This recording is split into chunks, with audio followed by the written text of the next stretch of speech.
Adolf Hitler एक ऐसा तानाशाह जिसने पूरे जर्मनी में राज किया। लेकिन हिटलर का नाम सुनते ही कुछ सवाल दिमाग में आते हैं कि अकेले दम पर एडोल्फ हिटलर ने पूरे जर्मनी के लोगों को अपनी ओर आकर्षित कैसे कर लिया। एक डेमोक्रेसी कंट्री में हिटलर ने खुद के बने हुए नियम को कैसे चलाया। तो इन सब सवालों के बारे में हम जानेंगे, लेकिन उससे पहले उनके बैकग्राउंड के बारे में जानना हमें बहुत ज़्यादा ज़रूरी है। एडोल्फ हिटलर का जन्म ऑस्ट्रेलिया के वॉन शहर में 20 अप्रैल 1889 को हुआ। उनकी शुरुआती शिक्षा लीज, जो एक ऑस्ट्रेलिया का शहर है, वहाँ से हुआ।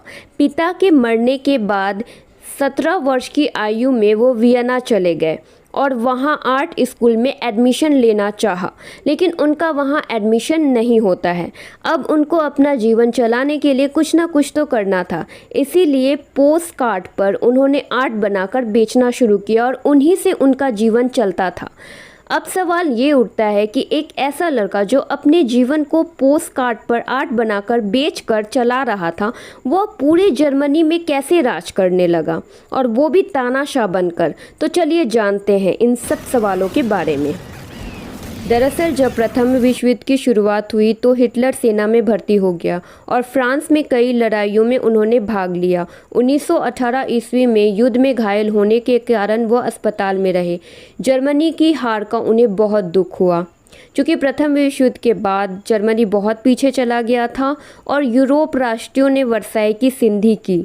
वर्साई उत्तरी फ्रांस में पेरिस के पश्चिम तथा दक्षिण पश्चिम में 18 किलोमीटर की दूरी पर सेन एड वॉस डिपार्टमेंट की राजधानी तथा प्रधान शहर है।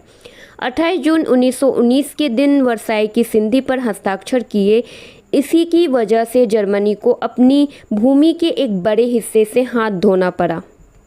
इस कारण एडोल्फ हिटलर और अन्य जर्मन लोग इसे अपमानजनक मानते थे। इसके द्वारा जर्मनी को आर्थिक, राजनीतिक तथा अंतर्राष्ट्रीय राजनीतिक की नज़र में पूरी तरह से पंगु बना दिया गया। असल में वर्साई की संधि जर्मनी की सारी तकलीफ़ों की जड़ थी। अब जर्मन निवासी अपने प्राचीन गौरव को फिर पाना चाहते थे और इसके लिए उन्हें एक ऐसा नेता की तलाश थी जो उनके राष्ट्रीय कलंक को मिटाकर जर्मन के गौरव को फिर से सुधार सके। यहीं से हिटलर को मौका लगा जर्मनी में राज करने का, क्योंकि जर्मन की जनता को हिटलर के व्यक्तित्व में वैसे ही नेता की तस्वीर दिखाई दी। हिटलर जानता था कि जनता को अपनी ओर कैसे करना है।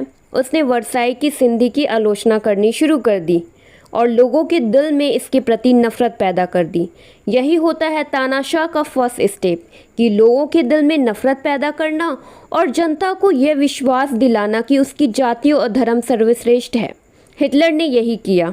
हिटलर के बढ़ते हुए प्रभाव को देखकर उन्हें चांसलर बनने के लिए आमंत्रित किया गया।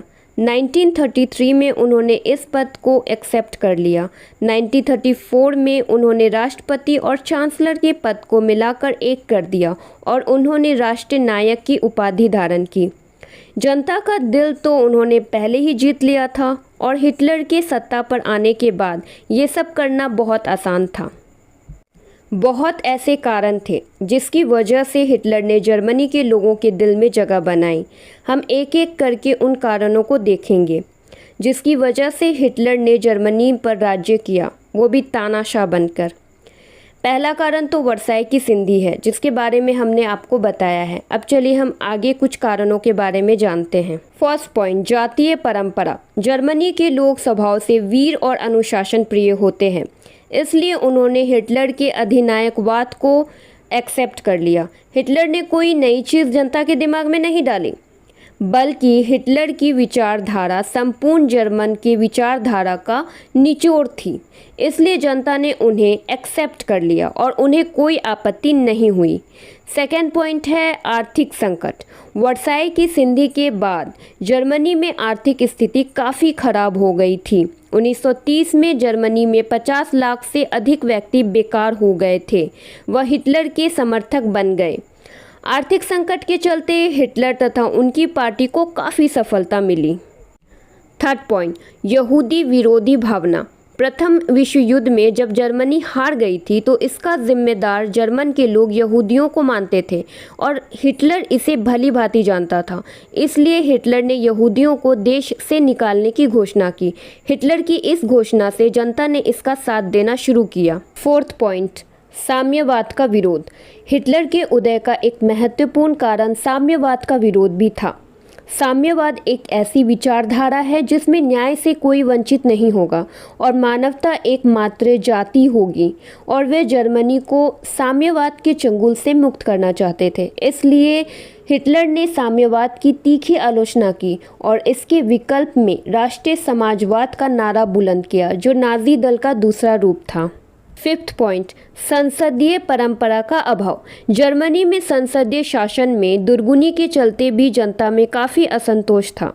वे इस व्यवस्था को समाप्त करना चाहते थे। संसदीय प्रणाली में राज्य का मुखिया तथा सरकार का मुखिया अलग अलग व्यक्ति होता है और कार्यपालिका ही प्रमुख शासन होती है। जब राजनीतिक व्यवस्था में लोगों का विश्वास घट जाता है तो तानाशाह के लिए रास्ता साफ हो जाता है। जर्मन के साथ भी यही हुआ। संसदीय शासन प्रणाली में जब उनका विश्वास समाप्त हो गया तो उन्होंने हिटलर का साथ देना शुरू कर दिया। 6th पॉइंट, जर्मनी की जनता का झुकाव। जर्मन की अभिरुचि सैनिक जीवन में थी। वह स्वभाव से वीर और सैनिक प्रवृत्ति के थे, परंतु वर्साई की संधि के द्वारा वहां की सैनिक की संख्या घट गई थी। इस वजह से काफ़ी संख्या में लोग बेरोजगार हो चुके थे। हिटलर तथा उनकी पार्टी के सदस्य जनता की स्थिति से भली भांति परिचित थे। इस वजह से जब उन्होंने स्वयं सेवक सेना का गठन किया तो भारी संख्या में युवक उसमें भर्ती होने लगे। इससे बेगारी की समस्या का भी समाधान हुआ और हिटलर को उत्थान करने का मौका मिला। तो ये थे हिटलर के उत्थान के कारण, जिसकी वजह से जर्मनी में उन्होंने राज्य किया।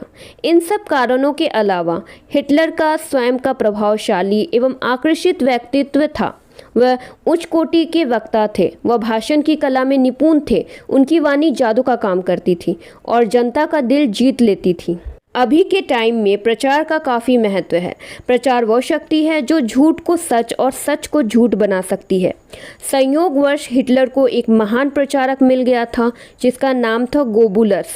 उसके सिद्धांत था कि झूठी बातों को इतना दोहराओ कि वह सत्य बन जाए। इस तरह उनकी सहायता से जनता का दिल जीतना हिटलर के लिए और भी आसान हो गया। हिटलर के आने के बाद जर्मनी दुनिया में सर्वोच्च स्थान से गिरकर बर्बाद हो गया। उन्होंने असाधारण नफरत, हिंसक प्रतिभा और राजनीतिक भेदभाव के कारण जर्मनी गणतंत्र पर अपना आधिपत्य कायम कर लिया। हिटलर का बड़ा ऐतिहासिक महत्व था, एक ऐसा शब्द जिसका अर्थ सकारात्मक निर्णय नहीं है, क्योंकि उसके कार्य ने दुनिया के ही पाठ्यक्रम को बदल दिया। वह द्वितीय विश्व युद्ध शुरू करने के लिए जिम्मेदार था, जिसके परिणाम स्वरूप 50 मिलियन से अधिक लोग मारे गए। इससे पूर्वी मध्य और बाल्कन यूरोप में सोवियत संघ की शक्ति का विस्तार हुआ। कम्युनिस्ट आंदोलन फाइनली चीन पर नियंत्रण हासिल करने में सक्षम हुआ और पश्चिमी यूरोप से दूर संयुक्त राज्य अमेरिका और सोवियत की ओर सत्ता के निर्णायक बदलाव को चिन्हित किया गया। इसके अलावा हिटलर होलोकास्ट के लिए जिम्मेदार था, जिसमें 60 लाख यहूदियों और लाखों अन्य लोगों की राज्य प्रायोजित हत्या शामिल थी। तो ये थी हिटलर की कहानी, जिसने जर्मनी में तानाशाह की तरह राज्य किया। तो आप सभी को ये वीडियो कैसा लगा? अच्छा लगा तो लाइक करें।